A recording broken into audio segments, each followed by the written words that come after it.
नमस्कार दोस्तों, एक बार फिर से आप सभी का स्वागत है। भारतीय राज्य व्यवस्था एवं शासन। आज दूसरा टॉपिक है ब्रिटिश ताज के शासन के अधीन जितने भी अधिनियम पारित हुए हैं उनको हम एक एक करके बहुत ही कम समय में अध्ययन करेंगे। ब्रिटिश संसद के भारत शासन अधिनियम, क्योंकि आपको पता है कि पहले कंपनी के अधीन था शासन, अब ब्रिटिश ताज के अधीन हो रहा है, तो उसके लिए भारत शासन अधिनियम 1858 के द्वारा भारत का शासन अब जो है वो ब्रिटिश ताज के अधीन कर दिया गया। गवर्नर जनरल को अब भारत का वायसराय भी कहा जाने लगा, क्योंकि अभी तक कंपनी थे तो गवर्नर जनरल हुआ करते थे। अब क्या हो गया कि गवर्नर जनरल को भारत का क्या कहा गया, वायसराय कहा गया। ठीक है, जो ब्रिटिश ताज का प्रत्यक्ष प्रतिनिधि बन गया। मतलब ये है ब्रिटिश, मतलब ये है इंग्लैंड। इंग्लैंड कमांड करने लगा इंडिया पर, और जो गवर्नर जनरल थे वो क्या हो गए, वो ब्रिटेन के क्या हो गए, प्रतिनिधि के रूप में गवर्नर जनरल हो गए, और इसको गवर्नर जनरल का नाम दे दिया गया वायसराय। ठीक है, तो लॉर्ड कैनिंग भारत के प्रथम वायसराय बने थे, याद रखिएगा। लॉर्ड कैनिंग भारत के प्रथम वायसराय कौन थे, लॉर्ड कैनिंग मतलब ये पहले व्यक्ति थे जो कि यह अधिनियम आने के बाद गवर्नर जनरल बने थे और इनको भारत का पहला वायसराय बनाया गया था। और इस अधिनियम मतलब जो 1858 का अधिनियम बहुत इंपॉर्टेंट अधिनियम है, ये 1858 का अधिनियम भारत के राज्य सचिव पद का सृजन किया, जिसमें भारतीय प्रशासन पर संपूर्ण नियंत्रण की शक्ति निहित थी। इसकी सहायता के लिए 15 सदस्यीय परिषद के गठन का भी प्रावधान किया गया। तो जो मेन पॉइंट था कि 1858 के भारत शासन अधिनियम में क्या हुआ था कि जो पद गवर्नर जनरल था उसको भारत का वायसराय का नाम दिया गया, और पहले जो भारत के वायसराय थे लॉर्ड कैनिंग साहब थे, और ब्रिटिश ताज के अधीन शासन कर दिया गया। मेन बात ये थी। दूसरा अधिनियम जो आया था वो है 1861 का अधिनियम। इसमें क्या है मुख्य बातें, इसको हम लोग पढ़ लेते हैं। भारत परिषद अधिनियम 1861 के द्वारा कानून बनाने की प्रक्रिया में भारतीय प्रतिनिधि को शामिल करने की शुरुआत की गई। ये पहली बार है कि कानून अगर बनाना है, कानून बनाने में भारतीयों को शामिल किया जाना, कानून बनाने में भारतीयों को भी शामिल किया गया, भारतीयों को शामिल किया गया, ये पहली बार की घटना है। दूसरी बात ये है, इस अधिनियम के द्वारा मद्रास और बम्बई की प्रेसिडेंसी को पुनः विधायी शक्तियां देकर विकेंद्रीकरण की प्रक्रिया की शुरुआत की गई। इसने वायसराय को आपातकाल में अध्यादेश जारी करने का भी क्या दिया गया, अधिकृत किया। मतलब अगर कोई आपातकाल है, किसी भी प्रकार का कोई वायसराय को किसी प्रकार की कोई असुविधा महसूस हो रही है शासन करने में, तो क्या है कि वायसराय को आपातकाल में अध्यादेश जारी करने के लिए अधिकृत किया, जो कि अधिकतम 6, मतलब आपातकाल लगा है मान लीजिए और किसी कानून को बनाना है, तो आपातकाल में कानून बनाने की प्रक्रिया, भाई आपातकाल लगा हुआ है उसमें भी कानून बनाना है तो उसको अध्यादेश पारित करना होगा। अध्यादेश पारित करने के लिए अधिकृत किया गया वायसराय को 1861 में कि आप अधिकृत हैं, आप अध्यादेश जारी कर सकते हैं, और वो भी कब तक, 6 माह के अवधि तक प्रभावी हो सकता है। दूसरा अधिनियम है 1892 का अधिनियम। 1892 का अधिनियम, भारत परिषद अधिनियम 1892 के माध्यम से केंद्रीय और प्रांतीय विधान परिषदों में अतिरिक्त सदस्यों की संख्या बढ़ा दी गई।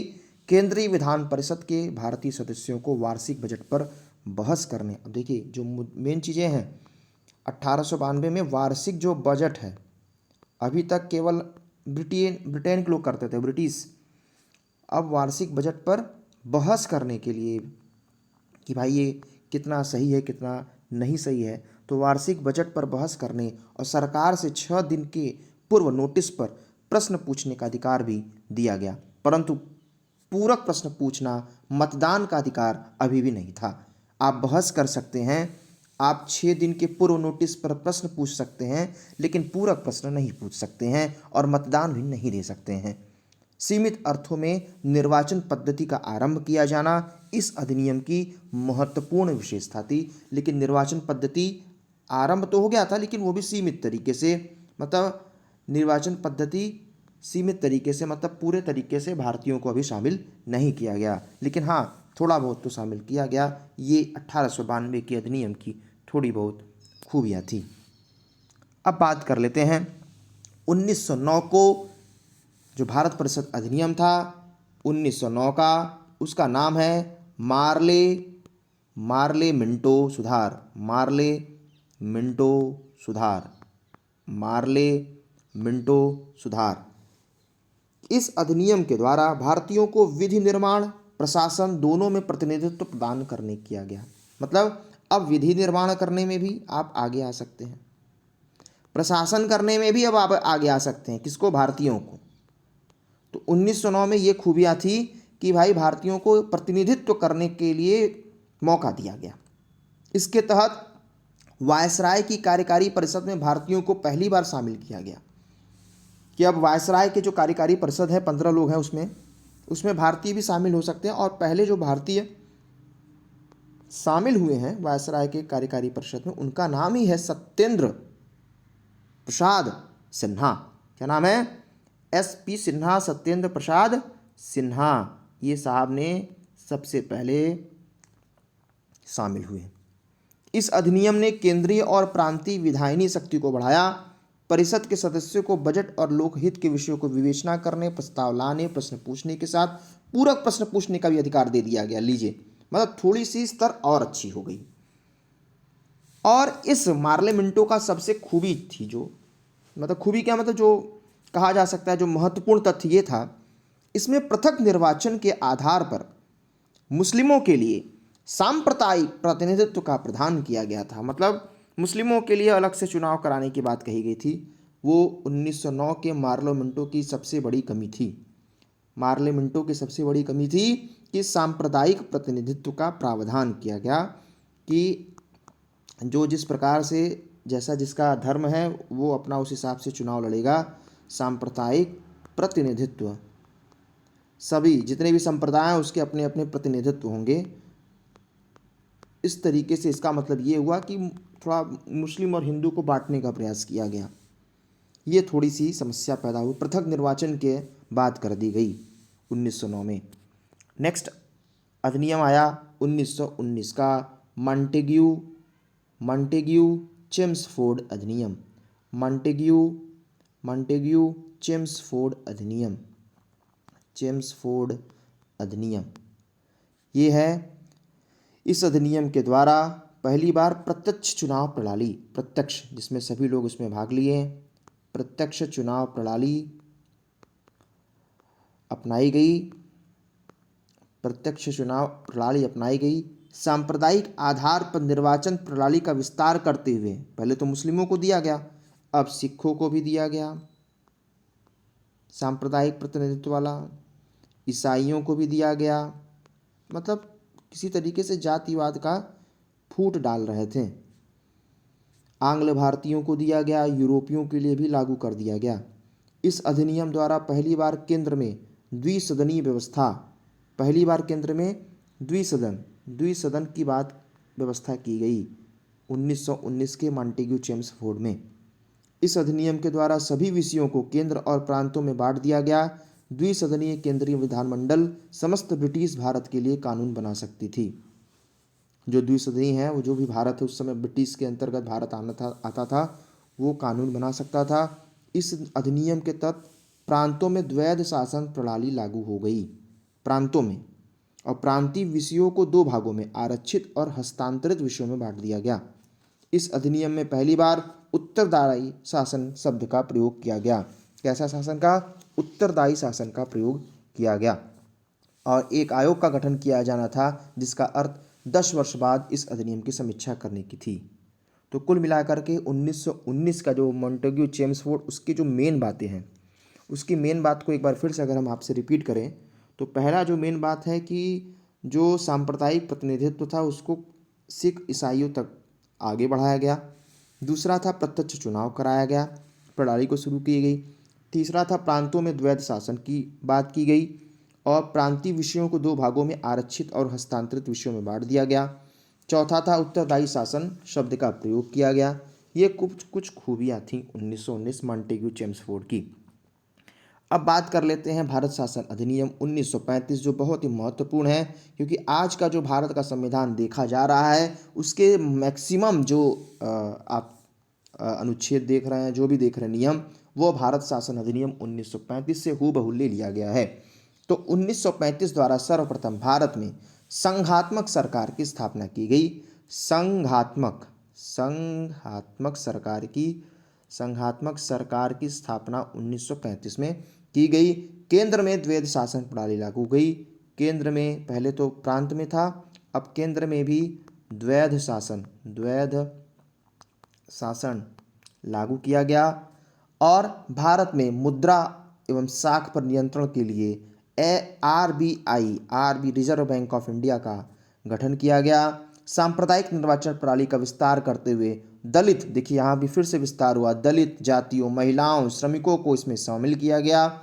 और इस अधिनियम के तहत 1937 में संघीय न्यायालय की स्थापना की गई। 1937 में संघीय न्यायालय की स्थापना की गई थी। इस अधिनियम द्वारा ही बर्मा, जो म्यांमार है, उसको ब्रिटिश भारत से अलग कर दिया गया और दो नए प्रांत सिंध और उड़ीसा का भी निर्माण किया गया। और इसके तहत कुछ प्रांतों में द्विसदनात्मक व्यवस्था की गई। भारतीय स्वतंत्रता अधिनियम 1947 अगला अधिनियम था। 1935 में आपने देखा। अब 1947 में हुआ क्या? भारतीय स्वतंत्रता अधिनियम था ये। 15 अगस्त 1947 को भारत को स्वतंत्र और संप्रभु राष्ट्र घोषित किया गया। इसने वायसराय का पद समाप्त हो गया। वायसराय का पद क्या हो गया? समाप्त हो गया। दोनों डोमिनियन राज्यों में गवर्नर जनरल का पद सृजित किया गया। इसके अंतर्गत ब्रिटिश शाही उपाधि में भारत का सम्राट शब्द समाप्त कर दिया गया। तो ये था ब्रिटिश ताज के अधीन। इसमें कुछ महत्वपूर्ण क्वेश्चन हम आपके सामने डिस्कस करना चाहेंगे। जैसे कि क्वेश्चन है जिससे आपको रिवीजन भी हो जाएगा और कुछ चीज़ें अगर छूट रही होंगी तो उसको भी हम कवर कर लेंगे। क्वेश्चन है कि भारत का संघीय न्यायालय निम्नलिखित में से किस वर्ष में स्थापित किया गया? अभी अभी जस्ट हम लोग पढ़े हैं। भारत का संघीय न्यायालय किस वर्ष आया?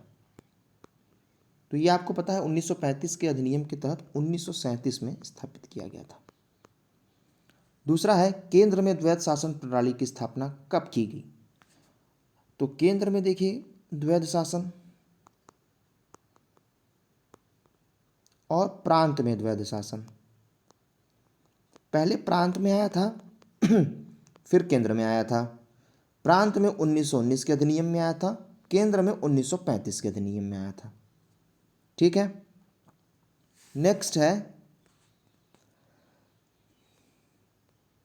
1919 के भारत शासन अधिनियम की कुछ मुख्य विशेषता हम आपके सामने बोल रहे हैं। आप बताइएगा इसमें से कौन सी विशेषता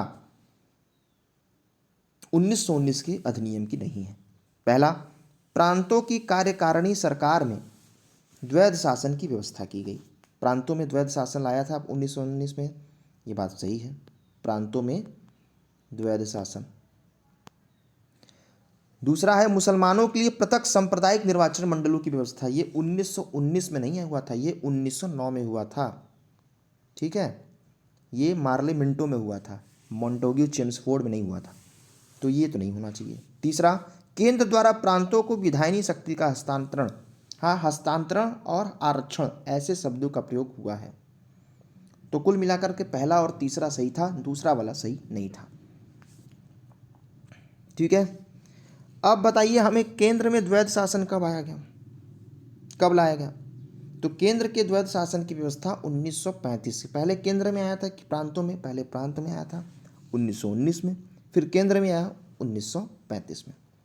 1909 का अधिनियम किससे संबंधित है? पृथक मताधिकार से संबंधित है। क्वेश्चन सुनिएगा, 1909 का अधिनियम पृथक मताधिकार से संबंधित है, विकेंद्रीकरण से संबंधित है, द्वैध शासन से संबंधित है, विधान परिषद से संबंधित है। तो उम्मीद करते हैं आपको पता होना चाहिए पृथक मताधिकार क्षेत्र के लागू करने से संबंधित है। तो आज हमने आपको ब्रिटिश शासन के अधिनियम शासन के अधीन जो अधिनियम बने थे वो बताएं। अब हम भारत के संविधान के विकास, भारत का संविधान किस तरीके से अपने आगे बढ़ा, उसके बारे में हम लोग आगे चर्चा करेंगे कि भारत संविधान सभा और संविधान निर्माण की प्रक्रिया। मिलते हैं नेक्स्ट वीडियो में, तब तक के लिए नमस्कार। जय हिंद, जय भारत।